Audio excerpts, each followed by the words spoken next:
بسم اللہ الرحمن الرحیم۔ السلام علیکم۔ دفعہ نمبر 462 ڈی تعزیرات پاکستان گھریلو صارف وغیرہ کی جانب سے گیس میٹر میں تحریف۔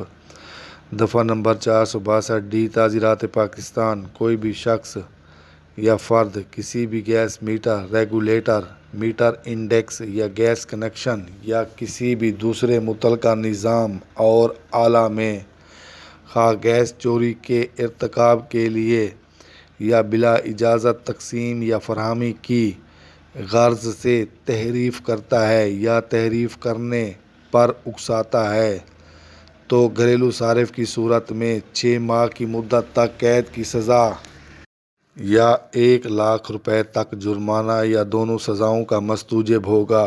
غرض کے معنی مقصد فائدہ، تحریف کے معنی تبدیل کرنا، صارف کے معنی گاہک خریدار، مستوجب کے معنی کسی بات کا سزاوار، ارتکاب کے معنی عمل میں لانا۔